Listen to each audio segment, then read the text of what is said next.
Malam itu, suasana desa benar-benar lengang.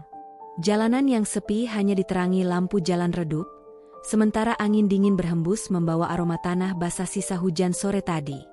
Di antara kegelapan, seorang pemuda bernama Fandi, buruh serabutan berusia 26 tahun, melangkah pulang dengan langkah berat. Bajunya kusut, peluh masih menempel, dan wajahnya tampak letih setelah seharian mengangkat barang di pasar. Meski tubuhnya lelah, Fandi tetap berjalan dengan sabar. Namun, langkahnya mendadak terhenti. Dari kejauhan, ia melihat seorang wanita tergeletak di pinggir jalan. Nafasnya tersengal, wajahnya pucat, tubuhnya lemah. Tanpa pikir panjang, Fandi berlari panik. Bu, ibu kenapa?" serunya sambil mengguncang bahu wanita itu. Wanita itu membuka mata setengah, menatap Fandi dengan pandangan kosong. Tubuhnya gemetar, tangannya meraba perut yang membuncit. Dia sedang hamil. Fandi semakin panik. "Ya Allah, ibu hamil. Tolong bertahan sebentar, saya bantu ya," katanya cemas, berusaha menopang tubuh wanita itu agar bisa duduk lebih nyaman. Dengan suara lirih penuh kepasrahan, wanita itu berbisik, Jangan bawa aku ke rumah sakit. Aku takut kalau orang tahu." Fandi terdiam. Jelas ada beban besar yang disembunyikan wanita ini. Tapi ia juga tak mungkin meninggalkannya. Dengan segala tenaga, ia memapahnya ke sebuah gubuk kosong dekat jalan, tempat ia biasa berteduh jika pulang kerja dan turun hujan. Cahaya ponsel Fandi menerangi wajah wanita itu, dan saat itulah ia terkejut. Wanita ini bukan orang sembarangan. Ia mengenalnya dari berita dan baliho di kota. Dialah Ratna Prameswari, CEO muda perusahaan besar, sosok yang kerap tampil berwibawa dan terhormat di televisi. Tapi malam ini, Ratna hanya seorang wanita rapuh, sendirian dengan perut yang semakin membesar. Fandi tercekat. "Kenapa bisa begini, Bu?" Seorang Ratna Prameswari, sampai pingsan sendirian di jalan sepi begini. Air mata Ratna jatuh. Ia menunduk, memeluk perutnya erat. "Semuanya sudah pergi dariku, dia meninggalkanku, bahkan saat aku paling membutuhkan." Hening. Hanya suara jangkrik menemani tangis pelan Ratna. Fandi merasa iba, dadanya sesak. Ia hanyalah buruh miskin, tapi apa yang menimpa Ratna terasa jauh lebih berat. "Bu, saya nggak ngerti. Tapi kalau terus begini, kesehatan ibu dan bayi bisa bahaya. Apa saya bawa ke rumah sakit saja?" tanya Fandi hati-hati. Ratna langsung menggeleng cepat. Matanya melebar penuh ketakutan. Jangan ke rumah sakit. Kalau orang tahu, habislah aku. Nama baikku hancur. Perusahaanku, keluargaku." Kata-kata itu membuat Fandi mulai mengerti. Ia menatap perut Ratna yang membuncit, lalu menatap matanya yang sembab. "Jadi, bayi ini bukan dari pernikahan resmi?" tanyanya perlahan. Ratna terisak. Tangannya menggenggam erat. "Aku sudah bertunangan. Kami seharusnya menikah 3 bulan lalu. Tapi saat aku bilang aku hamil, dia pergi. Meninggalkan aku begitu saja, tak mau bertanggung jawab." Suaranya pecah. Air matanya jatuh ke tanah gubuk reot itu. Fandi merasakan dadanya makin sesak. Hidupnya sendiri penuh masalah. Pekerjaan tak menentu, hutang orang tua yang menumpuk. Tapi nasib Ratna membuatnya sadar, penderitaan tak pernah memilih status. Kaya atau miskin, semua bisa dihancurkan oleh takdir. "Selama ini, ibu sendirian?" suara Fandi bergetar. Ratna mengangguk pelan. "Semua orang di kantor kupikir aku sering sakit. Padahal, perutku makin besar. Aku sudah nggak tahu harus bagaimana. Aku kuat sebagai CEO, tapi aku lemah sebagai seorang wanita." Tangisnya pecah lagi. Ratna menutupi wajah dengan kedua tangannya. Fandi hanya bisa menunduk. Tak tahu harus berbuat apa. Tapi hatinya dipenuhi rasa iba. Malam itu, tanpa ia sadari, Ratna membagikan rahasia terbesar dalam hidupnya kepada seorang buruh yang bahkan baru ia kenal. Dan rahasia itu akan mengikat mereka dalam takdir yang lebih rumit dari yang pernah mereka bayangkan. Angin malam masuk dari celah dinding bambu, membuat Ratna menggigil. Fandi buru-buru melepaskan jaket lusuhnya dan menyelimutinya. "Maaf ya, Bu, seadanya. Tapi jangan sampai kedinginan." Ratna menatapnya sekilas. Matanya masih sembab, tapi ada sedikit rasa hangat di hatinya. Bukan dari jaket itu, melainkan dari perhatian tulus seorang asing. Hening cukup lama. Lalu Ratna berbisik, suaranya pelan nyaris tak terdengar. "Fandi." Fandi menoleh kaget. "Ibu, tahu nama saya?" Ratna menunduk. "Tadi, waktu kau menolongku, kartu identitasmu sempat terjatuh. Aku lihat sebentar. Maaf." Fandi hanya tersenyum kaku dan menunduk. Tapi tatapan Ratna padanya berubah. Lebih dalam, penuh keraguan, ketakutan, dan, anehnya, secercah harapan yang samar. "Aku punya permintaan-permintaan yang mungkin terdengar gila," bisiknya.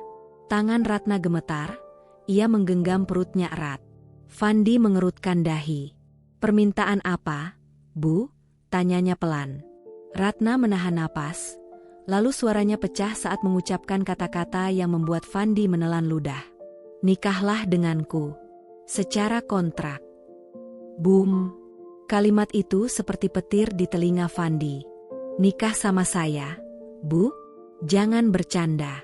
Saya ini cuma buruh serabutan. Mana pantas?" jawab Fandi, hampir tidak percaya. Ratna buru-buru menyela, matanya berkilat oleh air mata. "Aku serius, Fandi. Aku tak punya pilihan. Kalau aku melahirkan tanpa status, aib ini akan menghancurkan nama baikku. Perusahaan bisa runtuh. Keluargaku hancur." Fandi menatapnya, bingung. Pola pikirnya, dunia antara mereka, terasa jauh berbeda. "Aku siapa, Bu? Dunia kita terlalu berbeda," gumamnya, setengah berbicara pada dirinya sendiri. Ratna tiba-tiba menggenggam tangan Fandi, sentuhan yang membuatnya kaku. "Tolong, Fandi. Aku tak minta cinta. Aku tak minta apa-apa selain status pernikahan untuk menjaga nama baikku." Suaranya bergetar. "Sebagai gantinya, aku akan membayar 100 juta. Angka itu mengunci napas Fandi. 100 juta, jumlah yang baginya terasa mustahil. Dengan uang sebanyak itu, hutang orang tuanya bisa lunas. Rumah reot mereka bisa diperbaiki. Hidup yang selama ini penuh kecukupan semu mungkin berubah menjadi layak. Tapi menikahi wanita kaya yang sedang hamil karena ditinggalkan. Apa kata orang nanti? Bagaimana jika keluarganya tahu? Bagaimana jika ia dicemooh sebagai laki-laki yang cuma mencari untung? Dalam pikirannya, hinaan tetangga dan bisik-bisik di warung segera menari-nari. Numpang kaya sama janda hamil, nikah cuma karena uang, gumamnya pahit. Di sisi lain, Fandi melihat Ratna yang tidur gelisah, sesekali mengerang, meraba perut yang membesar. Betapa hancurnya hati wanita ini sampai-sampai memohon pada orang kecil sepertinya. Betapa rapuhnya sosok yang selama ini tampak sempurna di layar kaca. Malam itu Fandi bergulat dengan dua hal yang saling bertabrakan. Harga diri dan belas kasihan, malu dan harapan yang nyata. Dia menggenggam tangannya sendiri, mencoba meneguhkan hati. Apakah ia mampu memikul beban ini? Apakah itu benar? Ratna terbangun, matanya sayu namun tersenyum lemah. "Maaf sudah membuatmu bingung. Aku tahu permintaanku gila, tapi aku benar-benar tak punya siapa-siapa." Suaranya nyaris tak terdengar. Senyum itu justru memperdalam luka di dada Fandi. Wanita yang di mata dunia kuat, ternyata begitu rapuh sendirian. Fajar mulai merayap ketika Fandi masih duduk termenung. Pikiran-pikiran berputar, namun satu hal jelas, takdirnya telah berubah sejak malam itu. Setelah semalaman bergulat dengan rasa, Fandi mengambil keputusan yang paling berat. Dengan suara pelan dan mantap yang dibuatnya seteguh mungkin, ia menatap Ratna yang duduk lemah di gubuk bambu itu. "Kalau ini memang jalan terakhir untuk menjaga nama baikmu, aku akan melakukannya. Kita menikah." Ratna terdiam. Matanya yang sembab melebar, tak percaya. Air mata mengalir lagi, bukan karena sedih, melainkan karena lega yang tak terkatakan.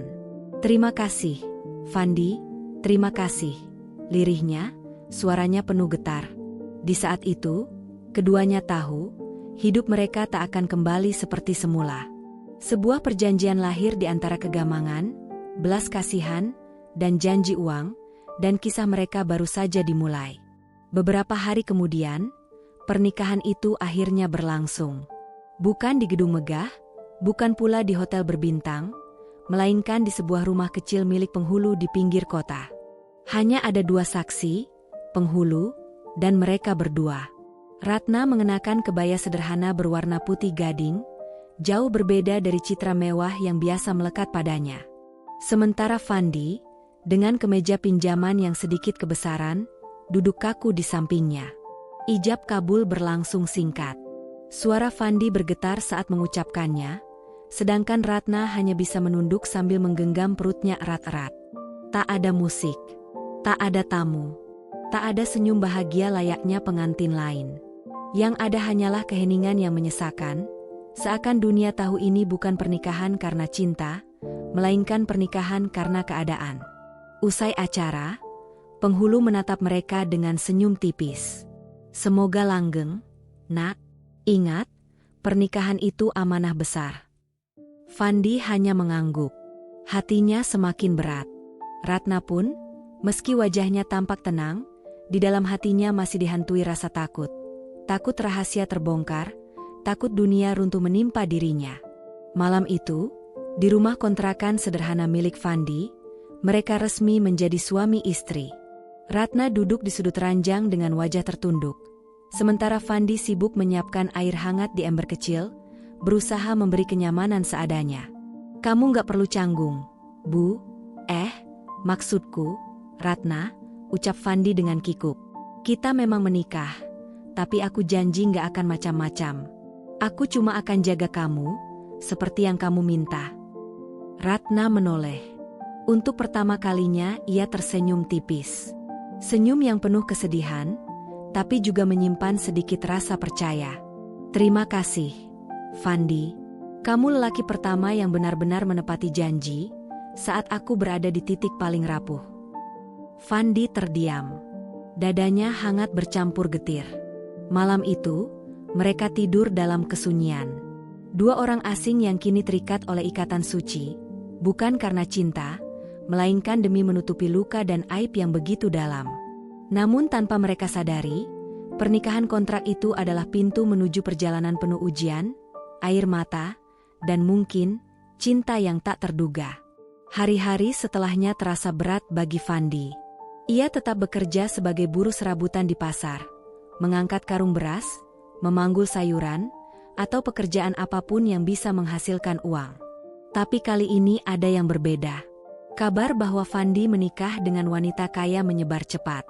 Meski tak ada yang tahu siapa Ratna sebenarnya, gosip sudah cukup untuk membakar obrolan warga. Dengar nggak? Si Fandi sekarang dapat istri orang kota. Katanya kaya banget. Ih, laki-laki beruntung. Cuma buruh, tapi bisa nikah sama orang berduit. Pasti numpang hidup. Tuh. Halah, paling cewek itu kasihan aja. Atau jangan-jangan Fandi yang merayu. Setiap kali melewati pasar, Fandi bisa merasakan tatapan sinis dan bisikan orang-orang. Ada yang tertawa terang-terangan, ada pula yang pura-pura ramah tapi menyindir. Fandi hanya menunduk, menahan perih di dadanya. Ia tahu, mulut orang tak bisa dibungkam. Tapi cibiran itu seperti duri yang menancap. Sementara itu, Ratna pun tak kalah tertekan. Meski berusaha menyembunyikan kehamilannya, kabar miring mulai terdengar di telinga rekan bisnis. Beberapa mitra mulai bertanya-tanya. Kenapa menikah mendadak? Siapa suamimu sebenarnya? Apa benar dia cuma buruh pasar? Tanya salah satu kolega dengan nada meremehkan. Ratna tersenyum tipis, berusaha menahan luka. Ya, dia orang baik. Itu sudah cukup bagiku. Namun setelah pertemuan itu, Ratna menutup diri di ruang kerjanya, menangis dalam diam. Ia tahu, sebagian orang sudah tak percaya lagi padanya. Bahkan mungkin, ada yang sedang menunggu kejatuhannya. Di rumah kontrakan sederhana, Ratna semakin sering termenung. Fandi, yang menyadari perubahan itu, mencoba menghiburnya. Biarkan saja orang ngomong, Ratna. Kita tahu kebenarannya. Itu yang penting. Ratna menoleh, matanya berkaca-kaca. Tapi kamu gak malu? Semua orang menuduhmu cuma menumpang hidup dariku. Fandi tersenyum getir, menatap tangannya yang kasar karena kerja. Kalau aku peduli omongan orang, aku gak akan sampai di titik ini. Aku cuma mau satu hal, jaga kamu dan bayi itu. Ucapan sederhana itu membuat air mata Ratna jatuh. Di balik semua cibiran dan tekanan, hanya Fandi yang tetap teguh berdiri di sisinya. Namun, mereka berdua tahu, ujian mereka baru saja dimulai. Hari-hari berlalu, dan cibiran semakin keras terdengar. Bahkan beberapa tetangga sengaja mengucapkannya di depan mereka. Lihat tuh, buruh pasar jadi suami wanita kota. Hahaha, rezeki nomplok. Dasar laki-laki nggak tahu malu. Hidup dari perut orang hamil. Fandi hanya diam, menunduk setiap kali melewati mereka. Tapi di dalam hatinya, ia bersumpah, kata-kata itu tak akan menjatuhkan semangatnya. Ia memilih membalas semuanya dengan kerja keras. Setiap pagi, sebelum matahari benar-benar mengintip dari balik bukit, Fandi sudah berangkat ke pasar. Punggungnya menanggung beban berat, tangan-tangannya kasar penuh lecet. Tapi ada alasan baru yang membuatnya tetap bertahan. Ratna, dan bayi yang dikandungnya. Meski tubuhnya pulang kelelahan, Fandi selalu menyempatkan diri datang lebih cepat ke kontrakan. Ia memasak makanan sederhana, menyiapkan ember berisi air hangat untuk merendam kaki Ratna, bahkan diam-diam belajar dari tetangga bagaimana merawat ibu hamil. Jangan berdiri lama-lama, biar aku yang cuci piring, ujarnya suatu malam, sambil merebut piring dari tangan Ratna. Ratna tertegun. Selama ini ia terbiasa mengatur dan memberi perintah. Perhatian kecil seperti itu terasa asing sekaligus hangat. Meski hatinya masih dihantui luka, ada sesuatu yang menghangatkan dadanya, perhatian tulus dari pria yang di mata dunia seharusnya tak sepadan dengannya. Perjuangan Fandi tak berhenti di rumah. Di pasar, bisik-bisik dan hinaan terus mengikuti langkahnya. Ah, Fandi udah kaya sekarang, ngapain masih kerja sama kita? Sindir seorang kuli. Teman-teman yang dulu akrab menjauh, ada yang menuduhnya menumpang hidup. Fandi hanya tersenyum menahan marah. Dalam hatinya ia tahu, kerja keras satu-satunya cara membuktikan bahwa dirinya bukan pria pengejar uang. Hujan deras suatu malam membuat atap kontrakan rembes. Ratna duduk di tepi ranjang, menatap tetesan air yang jatuh. Fandi sibuk menambal bocor dengan ember dan baskom seadanya, sesekali melirik Ratna yang termenung. "Kamu baik-baik saja?" tanyanya. Ratna menoleh, lalu meledak menangis. Kenapa dia tega? Fandi? Kenapa dia meninggalkanku saat aku paling butuh? Aku sudah berikan segalanya. Percaya, cinta, tapi yang kuterima hanyalah pengkhianatan. Suaranya pecah. Fandi duduk di sampingnya, mendengar semua luka yang selama ini terpendam. Aku tak bisa hapus semua itu, katanya pelan. Aku tak bisa ganti orang yang hancurkan hidupmu. Tapi aku akan ada di sini. Kamu tak sendirian lagi. Mata Ratna berkaca-kaca, bukan hanya karena sedih, tapi ada sedikit lega yang menyelinap. Beberapa hari berikutnya, ketika nama mantan tunangannya muncul lagi di berita bisnis, rasa sesak kembali menyerang Ratna. Ia ingin bangkit, membuktikan dirinya tetap kuat, tetapi luka itu mudah dibuka kembali. Di saat-saat seperti itu, yang selalu hadir adalah Fandi. Bahu untuk bersandar, telinga yang mau mendengar, tangan yang menopang. Suatu malam sebelum tidur, Ratna berbisik, "Kalau bukan karena kamu, mungkin aku sudah hancur. Kamu alasan aku masih bertahan." Fandi hanya tersenyum samar, menatap langit-langit bocor. "Kalau aku bisa buat kamu merasa lebih kuat, itu sudah cukup." Lalu datang malam yang lain, lebih dingin, lebih cepat. Ratna terbangun dengan napas tersengal, wajah pucat, tangan gemetar meraba perut yang semakin keras. Sakit menyerang bertubi-tubi. "Fandi, Fandi," panggilnya panik. Fandi langsung terbangun, hati melonjak. Melihat Ratna meringis menahan sakit, ia kalut. "Ya Allah, Ratna, apa sudah waktunya?" Ratna mengangguk, keringat membasahi wajahnya. Fandi panik. Ia menggendong Ratna dan melesat menuju bidan desa, walau jalan becek dan kaki hampir menyeret karena kelelahan. "Tahan, Ratna. Aku ada di sini," ia berulang kali mengulang, napasnya terengah. Di wajah Fandi, yang penuh keringat, Ratna melihat sesuatu yang tak pernah ia duga, ketulusan dan pengorbanan yang jauh melampaui kata kontrak. Air matanya jatuh, bukan karena sakit, melainkan karena terharu. "Mengapa kamu begitu peduli padaku, Fandi? Padahal aku membelimu dengan uang," Ratna bertanya lembut. Fandi tersenyum, meski napasnya berat. "Karena aku lelaki, Ratna. Kalau aku sudah berjanji menjaga, aku akan menjagamu dengan segenap jiwa." Kalimat itu meresap, menembus tembok dingin yang selama ini Ratna bikin untuk melindungi diri. Perlahan, retakan muncul, benih cinta tumbuh tanpa sadar. Tanpa pikir panjang, Fandi menyelimuti Ratna, memapahnya keluar.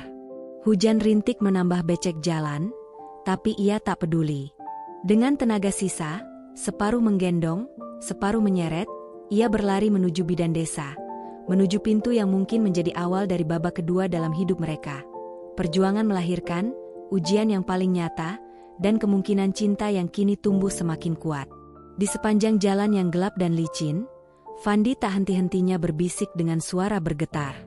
"Bertahan ya, Ratna. Aku ada di sini, kamu gak sendirian." Tangannya menggenggam erat jemari Ratna yang dingin, sementara langkahnya tergesa membawa wanita itu ke ruang bersalin sederhana. Dan ketika Ratna terbaring di ranjang usang, jeritannya memecah malam. Nafasnya tersengal, peluh membasahi wajah pucatnya, dan tangannya semakin erat mencengkram jemari Fandi. "Aku takut, Di, aku takut," suaranya lirih penuh panik. Fandi menunduk, matanya basah menahan tangis. "Jangan takut, kamu kuat. Lahirkan anak kita dengan selamat. Aku janji, aku akan jagain kalian berdua." Ratna tersentak. Kata-kata anak kita membuat dadanya bergetar. Hatinya yang rapuh menemukan kekuatan baru. Bukan lagi sekadar pernikahan kontrak, tapi ada pengakuan tulus dari lelaki yang kini berdiri di sisinya. Beberapa jam yang menegangkan akhirnya terbayar. Tangisan bayi pecah memenuhi ruangan kecil itu. Seorang bayi mungil diletakkan di dada Ratna. Air matanya luruh, tapi senyum haru menghiasi wajah lelahnya. Fandi berdiri di sampingnya, suaranya bergetar. "Alhamdulillah, dia lahir dengan selamat." Ratna menatap bayi itu, lalu menoleh pada Fandi. "Ini cahaya baruku, Fandi, dan kamu yang membawaku sampai di titik ini." Fandi hanya mampu tersenyum. Tangannya mengusap lembut kepala bayi mungil itu. Dalam hatinya ia berbisik, "Meski aku cuma buruh serabutan, aku akan jadi ayah terbaik untukmu." Malam itu, di balik segala luka, cibiran, dan aib yang pernah membayangi, lahirlah secercah kebahagiaan baru. Kehidupan kecil yang mengikat mereka untuk selamanya.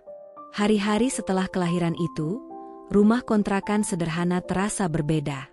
Tangisan bayi di malam hari yang dulu menakutkan, kini justru menjadi nada bahagia bagi Fandi dan Ratna. Meski tubuhnya lelah selepas bekerja, Fandi selalu sigap menggendong bayi mereka. "Jangan nangis, Nak. Ayah ada di sini," bisiknya lembut, senyumnya tulus meski peluh masih membasahi wajah. Ratna sering tertegun menatap pemandangan itu. Lelaki yang dulu ia anggap hanya pelindung sementara, kini telah menjelma jadi sosok ayah sejati. Ketulusan itu perlahan meruntuhkan tembok dingin di hatinya. Satu sore, Ratna duduk di teras rumah, menimang bayi yang tertidur pulas. Fandi baru pulang kerja, bajunya basah oleh keringat, tapi senyumnya lebar saat melihat mereka. "Capek banget, Di?" tanya Ratna pelan. Fandi menggeleng, lalu duduk di sampingnya. Capeknya hilang lihat kalian berdua. Ratna terdiam lama. Ada kehangatan yang sulit ia sembunyikan. Air matanya jatuh. Suaranya lirih. Kenapa kamu begitu tulus sama aku, Fandi? Padahal awalnya semua ini cuma kontrak. Aku bahkan menawarimu dengan uang. Fandi menunduk, menatap bayi mungil yang tenang di pelukan ibunya. Awalnya memang begitu. Tapi sekarang aku nggak peduli sama uang. Aku cuma tahu, aku sayang sama kalian. Kamu dan anak ini sudah jadi bagian dari hidupku. Air mata Ratna pecah. Ia menggenggam tangan Fandi erat-erat. Kalau begitu, mari kita akhiri semua sandiwara ini. Aku ingin pernikahan kita, bukan lagi kontrak. Aku ingin benar-benar jadi istrimu, dengan sepenuh hati. Fandi tertegun, matanya berkaca-kaca. Perlahan senyum merekah di wajahnya, lalu ia mengangguk. Ratna, kamu gak tahu betapa bahagianya aku dengar itu. Hari itu, tanpa pesta, tanpa saksi ramai. Hanya mereka bertiga, di rumah kecil penuh cinta. Ratna bersandar di bahu Fandi, bayi mungil terlelap di pelukan. Hidup mereka mungkin masih penuh rintangan. Dunia luar mungkin tetap mencibir. Tapi bagi mereka, kebahagiaan sejati sudah mereka temukan. Bukan dalam harta, bukan dalam status. Melainkan dalam ketulusan, dalam perjuangan, dan dalam cinta yang lahir dari luka. Dan sejak saat itu, pernikahan yang dulu hanya kontrak, berubah menjadi ikatan cinta seumur hidup. Terima kasih sudah menyimak cerita ini. Jangan lupa untuk like video ini, subscribe channel kami, agar tidak ketinggalan cerita menarik lainnya. Sampai jumpa di cerita berikutnya.